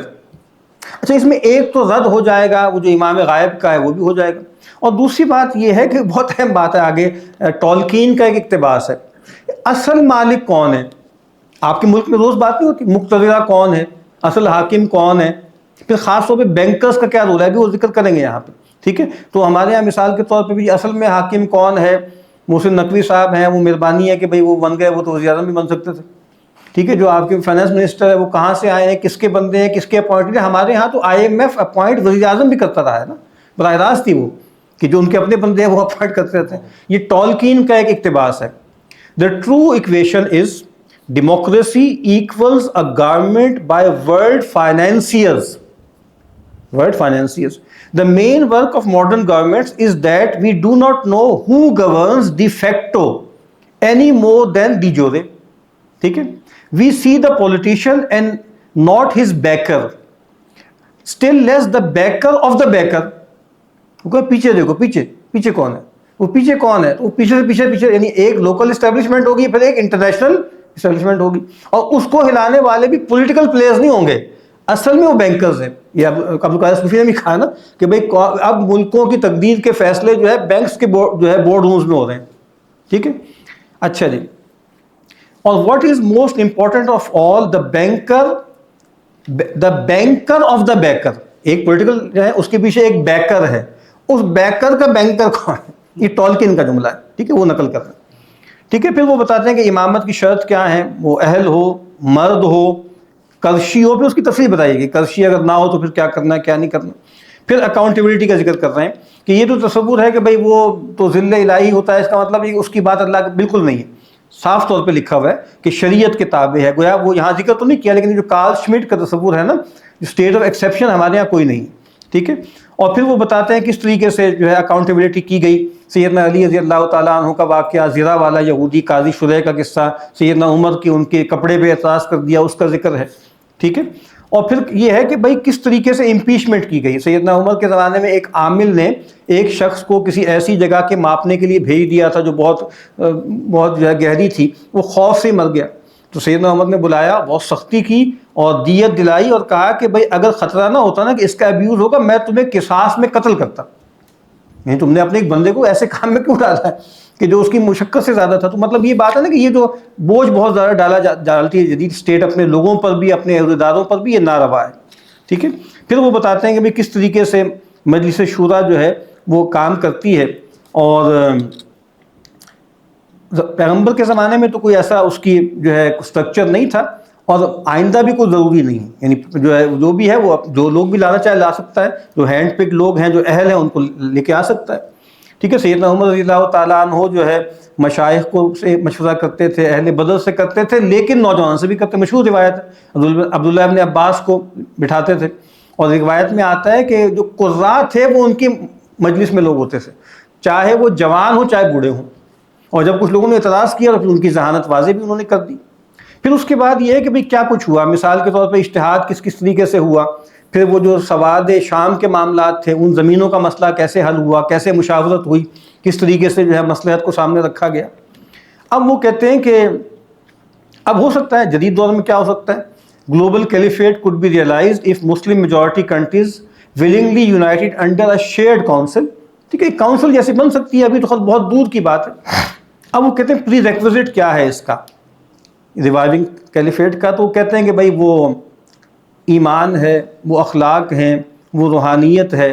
ٹھیک ہے. اور انٹلیکچوئل اویکننگ بھی ہے، اور پیوریفیکیشن آف ہارٹس بھی ہے. یہ دونوں باتیں ضروری ہیں. ٹھیک ہے. کہ جو ہے دلوں کو بھی پاک کرنا ہے، اور پھر جو ہے ذہن کو بھی بڑا کرنا ہے.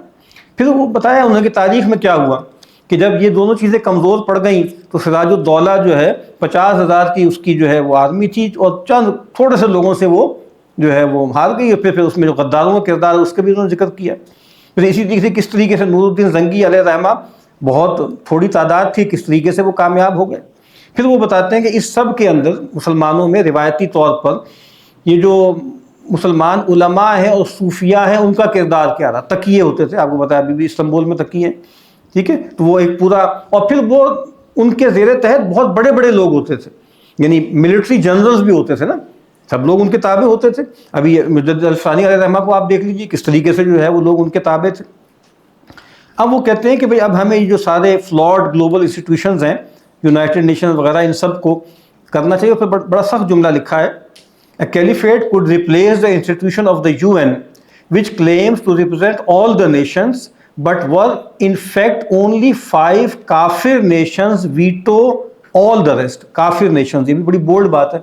اب تو بندہ ویسے کافر ہی کوئی نہیں رہ گیا, کچھ آئے کہ کافر نیشن کوئی ہو. اچھا جی, اس کے بعد پھر وہ بتاتے ہیں کہ پلرز آف اسٹیٹ کیا ہیں. ایک اس میں والی ہے, ٹھیک ہے, یعنی جو مثال کے طور پہ گورنر ہوتا ہے. ایک اس میں قاضی ہے, اور ایک اس میں جو ہے بیت المال کا خازن ہے, بہت اہم. اور پھر ایک ہیڈ ہے, سلطان ہے, خلیفہ ہے.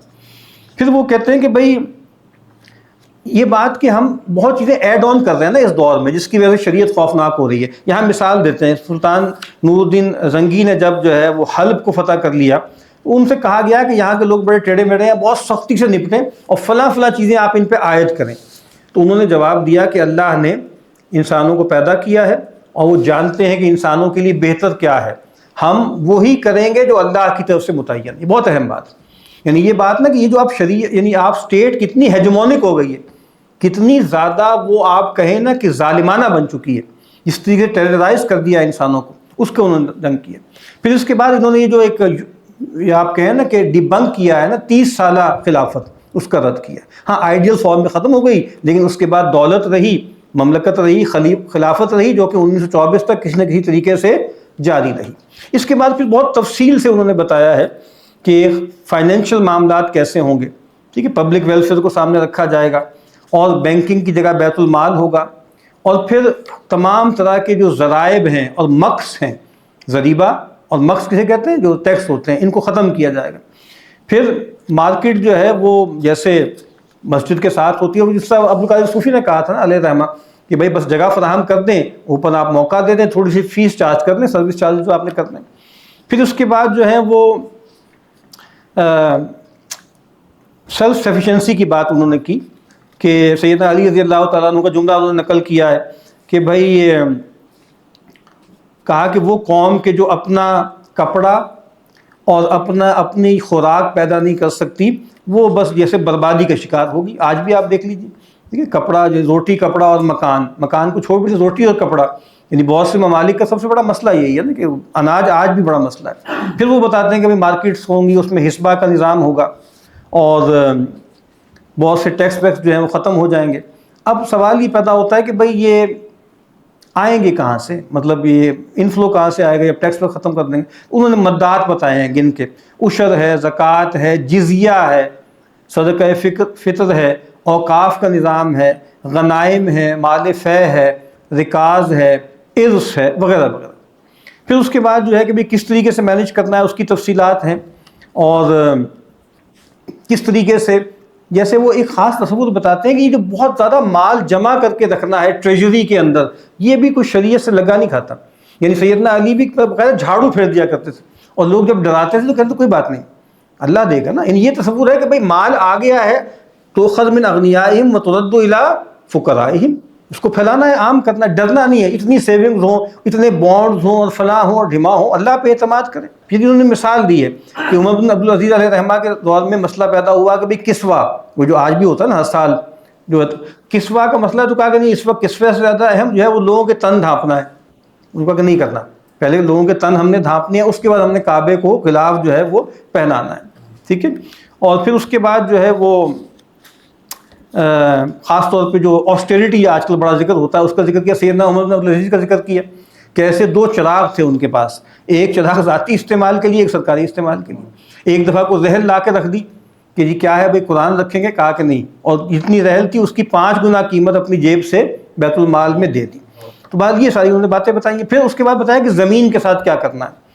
تو پھر انہوں نے جو فقہ میں ساری اصطلاحات تھیں اس کو وضاحت سے بیان کیا, احیاء الارض, اقطاع, ٹھیک ہے. پھر اسی طریقے سے جو ہے وہ اوقاف ہیں, اس کا تذکرہ ہے. پھر انہوں نے برکت کے تصور کو واضح کیا ہے, ٹھیک ہے, کہ برکت کا تصور جو ہے وہ بہت زیادہ ہے, اور اگر آپ شریعت پر عمل کرتے ہیں, شریعت کے مطابق چلتے ہیں, تو بہت تھوڑے میں برکت ہو جاتی ہے. پھر اس کے بعد کس طریقے سے کرپشن کے معاملات ہوئے, اس کو کس طرح دیکھا گیا. پھر ایک پورا تھیم ہے کہ بھئی گولڈ اور سلور جو ہے وہ دینار لایا جائے, جو فیٹ کرنسی ہے اس کو ختم کیا جائے انٹرم پیریڈ کے لیے, ٹھیک ہے, ٹوکن کے طور پہ. فلوس, اس کو فلوس کہتے تھے, آپ اس کو استعمال کر لیں, لیکن آہستہ آہستہ آہستہ آہستہ لوگ خود مائل ہوں گے ریئل منی کی طرف, اور وہ آہستہ آہستہ ختم ہو جائے گا, ٹھیک ہے. اور پھر وہ یہ بتاتے ہیں کہ اس وقت جو آپ کہیں کہ جو ڈیگریڈیشن ہے نا انوائرمنٹل، اس کے پیچھے بھی جیسے یہ جول ارض ہے، کیپٹلزم ہے، اس کا تذکرہ کرتے ہیں۔ پھر آگے وہ کہتے ہیں کہ بھائی اسپرچول یا روحانی پری ریکوزٹس کیا ہیں۔ ایک تو وہی ہے کہ بھائی حرص نہیں کرنی اس کی، یعنی یہ جو بڑا بننے کی ہے نا، تلک الدار الآخرۃ نجعلھا للذین لا یریدون علوا فی الارض ولا فسادا، یا اللہ کے نبی نے کہا ہم اس کو نہیں دیتے جو اس کا حریص ہوتا ہے، ٹھیک ہے، اس کی طرف انہوں نے اشارہ کیا ہے۔ اور پھر انہوں نے بتایا کہ بھائی یہ جو ماڈرن کچھ جگہوں پہ نا پیس میل اسلام کو لایا گیا، جیسے انہوں نے ذکر کیا ضیاء صاحب اور قذافی کا ذکر کیا کہ سارا سٹرکچر بالکل اور کھڑا ہوا ہے، چند آپ نے سزائیں نافذ کر دی تو اس سے خرابی زیادہ پیدا ہوئی بہتری کی نسبت، ٹھیک ہے۔ اور پھر اس کے بعد انہوں نے بتایا ہے کہ خاص طور پہ جگہ جگہ رد کرتے ہیں کہ یہ جو ماڈرن ایکسٹریمسٹ ملیشیاز ہیں نا، ISIS وغیرہ ہیں، ان کا اور داعش کا رد کیا ہے کہ انہوں نے کس طریقے سے بدنام کیا ہے۔ اور پھر انہوں نے تفصیل سے بتایا ہے کہ بھائی بہت سی چیزیں ایسی ہیں جس کے معاملے میں جیسے زیادتی کی گئی، یا مثال کے طور پہ عورتوں کی تعلیم پہ بالکل پابندی لگائی گئی، یا جو اقلیتیں تھیں ان کے ساتھ زیادتی کی گئی، یا جو ہے لوگوں کے سرور کاٹ کے ان کی لمس کی جو ہے نمائش کی گئی۔ انہوں نے بتایا کہ شرعی طور پر ان میں سے کوئی بات بھی ٹھیک نہیں ہے، ٹھیک ہے۔ اور پھر اس کے بعد وہ بتاتے ہیں کہ بھی کس کس طریقے سے جو ہے وہ سزاؤں کو رد کیا جاتا ہے، یعنی خاص طور پہ تعزیرات جو حدود ہیں ان کو رد کیا جاتا ہے شبہات کی بنیاد پر وغیرہ وغیرہ۔ پھر انہوں نے خاص طور پہ جو ایک ہیل کہلاتے ہیں نا، ہیلا، ہمارے یہاں آپ کو پتہ ہے نا کہ ماڈرن جو مسلمان ہیں ان کے نزدیک ہیلا بڑی ایک تنزیہ سی ٹرم ہے جی، بڑے ہیلے ہیں جی۔ تو انہوں نے اس کی تعریف کی ہے کہ ہیلے کا کیا مطلب ہے کہ شریعت کی کنفائنس کے اندر رہنا ہے اور اسٹیٹ کو چلانا ہے، گورن کرنا ہے، تو جو گنجائش رہتی ہے اس کو اختیار کیا جاتا ہے۔ اس کی انہوں نے مثالیں بھی اس میں دی ہیں۔ پھر چونکہ بہت سی چیزیں مسئلہ بن رہی ہیں کہ یہ جو مسئلہ ہے مثال کے طور پر کہ جو قطع ید کا معاملہ ہے یا جو ہے رجم کا معاملہ ہے، پھر اسی طریقے سے ارتداد کی سزا ہے، اس پہ تفصیل سے انہوں نے لکھا ہے کہ بھائی وہ کیا ہر آدمی جو اسلام چھوڑ دے گا اس کو مار دیں گے، اس کی تفصیلات انہوں نے بیان کی ہیں۔ پھر خاص طور پہ لونڈی اور غلام کے حوالے سے ذکر کیا ہے، بھائی ہم اسلام نے پیدا نہیں کیا، ملا تھا، آہستہ آہستہ اس کو ڈسکریج کیا، ختم نہیں کیا تو اس کے کیا وجوہات تھے وہ بھی بتا دی۔ پھر بتایا ہے کہ جو غلام اور لونڈی تھے ان کے بھائی حقوق کیا تھے، اور پھر یہ بتایا ہے کہ جو ماڈرن تصورات ہیں نا کنسنٹریشن کیمپس کے اور باقی چیزوں کے، وہ بہت زیادہ خوفناک ہیں۔ یہاں خاص طور پہ انہوں نے گوانٹانامو بے کا ذکر کیا ہے اور اس طرح کی چیزوں کا انہوں نے ذکر کیا، ٹھیک ہے۔ اور پھر جو ہے تذکرہ کیا ہے کہ اس زمانے میں جو لیگل سسٹم تھا وہ بہت زیادہ ایفیشینٹ تھا۔ دوسری بات یہ ہے کہ جو کیس وغیرہ لڑنا تھا اس کی فیس کوئی نہیں تھی، 0 فیس تھی، ٹھیک ہے۔ اسی طریقے سے جو ریڈ ٹیپزم ہے اس کا خاتمہ کیا گیا تھا۔ پھر ایک چیز کا انہوں نے تذکرہ کیا ہے کہ یہ جو سرویلنس سوسائٹی بن چکی ہے اس کا رد کیا ہے کہ بھائی جو خارج میں چیزیں ہوں گی اس سے ساتھ معاملہ کیا جائے گا، اور لوگوں کے گھروں میں نہیں گھسا جائے گا، ان کی نج میں نہیں گھسا جائے گا۔ وہ واقعہ بھی نکل کیا سیدنا عمر رضی اللہ تعالیٰ عنہ کا، ٹھیک ہے، جب انہوں نے جھانکا تھا اور باقی سارے معاملات کیے تھے۔ پھر خاص طور پہ انہوں نے تذکرہ کیا اہل ذمہ کا، ذمیوں کا تذکرہ کیا، اور پھر تذکرہ کیا کہ بھئی ان کو بہت سی چیزوں سے، یعنی ایک وہ ٹیکس دیں گے جزیہ کی صورت میں، بہت سی چیزوں سے وہ ایگزمپٹڈ ہوں گے، ٹھیک ہے، وہ جنگ سے ایگزمپٹڈ ہوں گے، بہت سی چیزوں سے ایگزمپٹڈ ہوں گے۔ وہ چیزیں کہ جس کا ضرر عام نہیں ہے ان کو اجازت ہوگی، مثال کے طور پہ یعنی شراب کی یا پورک کی ان کو اجازت دی جائے گی محدود پیمانے میں، ٹھیک ہے، اور اسی طریقے سے جبراً ان کو مسلمان نہیں کیا جائے گا۔ پھر خاص طور پہ بہت تفصیل سے بیت المقدس کا ذکر کیا ہے۔ سیدنا عمر رضی اللہ تعالیٰ عنہ کا جو سارا کنڈکٹ تھا جب انہوں نے فتح کیا بیت المقدس کو، وہ معاہدہ بھی نقل کیا، کس طریقے سے وہاں کے لوکل لوگوں کا انہوں نے خیال رکھا۔ پھر خواتین کے حوالے سے جو متس تھیں ان کو توڑا اور کہا کہ بھئی ہمیں کسی جان سٹورٹ مل وغیرہ کی ضرورت نہیں ہے کہ ویمن ایمنسپیشن کی ہم بات کریں۔ اسلام میں بہت سی حوالوں سے انہوں نے ذکر کیا ہے کہ کیا کیا مناصب بھی خواتین کو جو ہے وہ ملتے رہے ہیں۔ اور پھر ذکر انہوں نے اس کا رد کیا ہے کہ بہت سی چیزوں کے بارے میں جو سختی کی گئی، یعنی خواتین پر جو پابندی لگائی گئی کہ وہاں پہ وہ گاڑی نہیں چلا سکتی، اب جب اس کو کھولا ہے تو بات کہاں تک پہنچ گئی ہے، ٹھیک ہے۔ اسی طریقے سے جو ہے وہ جلباب نہ پہننے پر مار پیٹ کرنا، جیسے افغانستان میں بھی ہوتا رہا یا ایران میں ہوا، کتنا مشہور واقعہ ہے، کتنا اسکینڈلائز ہوا۔ تو انہوں نے جیسے وہ عالم ہے نا، وہ فقیہ ہیں، وہ جانتے ہیں، کہتے نہیں ہمارے ہاں ایسی کوئی چیز نہیں۔ ہاں ٹھیک ہے، ایک ماڈسٹ لباس تو ہوگا، لیکن اس طرح کا جبر کرنا کہ سب کو برقعے پہنانے ہیں، جلباب پہنانے، یہ ہماری شریعت میں نہیں، تو اپولوجیٹکس نہیں ہے یہ، یعنی یہ ایک وہ آدمی ہے جو پوری طرح جو ہے انگرینڈ ہے ہماری فقہی اور کلامی روایت میں، وہ یہ باتیں کرتا ہے۔ پھر وہ اس کے بعد اب وہ کہتے ہیں کہ بھئی کیسے ہمیں آگے جانا ہے. ایک تو کوئی ایک حدیث روایت کرتے ہیں، معروف سی روایت ہے کہ بھائی یہ خلافت جو ہے وہ عدلتی بدلتی رہے گی، اور مکمل کب ہوگا معاملہ؟ جب بیت المقدس میں وہ آئے گی. اس کے بعد سیدنا مسیح علیہ السلام کا نزول بھی وہیں پر ہے. تو پھر آخری حصہ بہت کچھ انہوں نے اس پر گفتگو کی ہے، اور پھر وہ انہوں نے قتال فی سبیل اللہ اس کا ذکر کیا. پھر وہ واقعہ، وہ جملہ نقل کیا ربیع بن عامر رضی اللہ تعالیٰ عنہ کا رستم کی درگاہ میں، ٹھیک ہے، کہ ہم کس لیے آئے ہیں؟ لنخرج العباد من عبادت العباد الی عبادت رب العباد. وہ پوری کوٹیشن انہوں نے نقل کی. اب وہ پھر کہتے ہیں کہ اس سب کے لیے ہمیں کیا کرنا ہے کہ دینی علم کو پختہ کرنا ہے، جدید دنیا کے علم کو جاننا ہے، اور پھر ایمان اور اخلاق اور روحانیت کو پختہ کرنا ہے. ورنہ کیا ہوگا؟ یہ جو ایکسٹریمسٹ گروپس ہیں یہ کھڑے ہوں گے، اور یہ جیسے ہائی جیک کر لیا نا اسلام کو انہوں نے، اور اتنا خوفناک چہرہ انہوں نے خلافت کا اور نفاذ شریعت کا دکھا ہے کہ لوگ جو ہے وہ کانپنا شروع کر دیے. اور پھر وہ کہتے ہیں کہ بھئی عام طور پہ کئی واقعات نقل کیے ہیں کہ دنیاوی فتح کے رستے میں کئی مرتبہ روحانی اور اخلاقی کمزوریاں ہوتی ہیں. واقعات نقل کیے ہیں، کبھی ریا ہے، کبھی کوئی ترک سنت ہے، کبھی عجب ہے، جس کی وجہ سے یہ معاملات جو ہیں وہ ہوتے ہیں. ٹھیک ہے.